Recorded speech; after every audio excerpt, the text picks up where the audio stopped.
Gentlemen, before you send that last message, before you beg for another chance, before you explain yourself one more time, pause for a moment. Before you sit staring at your phone, wondering why the person you care deeply about feels distant, slow down. This is one of those moments that can either break you or reshape you into someone stronger and more self-aware. If you feel like you're losing someone or like the relationship is slipping away while you're the only one trying, resist the urge to chase harder or over-explain. Don't turn up the volume on your emotions just to be heard. Sometimes reacting faster only leads you further away from your own self-respect. What feels like love can slowly turn into self-neglect when there are no boundaries. Many people reach a point where they give too much, thinking it is loyalty, patience, or commitment. But sometimes that level of giving comes from fear. Fear of being alone, fear of being replaced, fear that stopping will cause everything to fall apart. When one person is carrying the entire emotional weight of a relationship, it stops being balanced and starts becoming draining. Love is not meant to feel like a one-sided responsibility. You cannot keep sacrificing your emotional well-being just to maintain connection. Over time, losing yourself in someone else can quietly replace love with exhaustion. At that point, what remains is not healthy connection, but dependence and imbalance. There is also a deeper truth many people learn the hard way. Constant availability and over-effort do not always increase value in a relationship.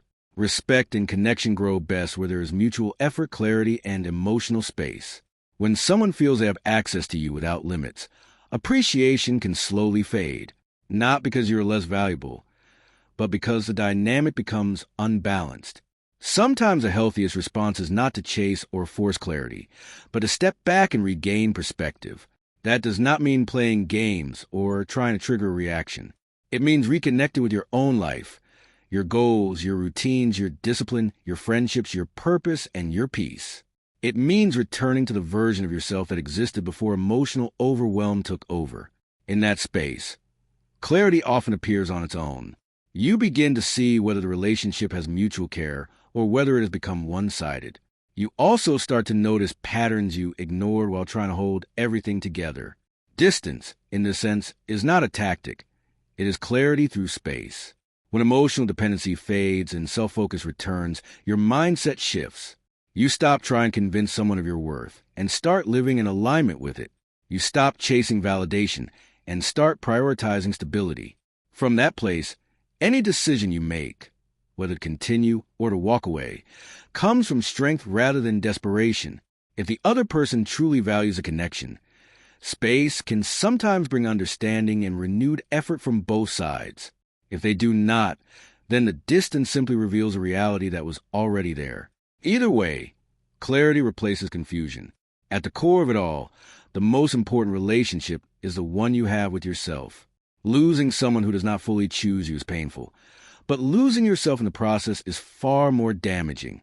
The goal is not to become cold or detached, but to become grounded, self-respecting, and emotionally balanced.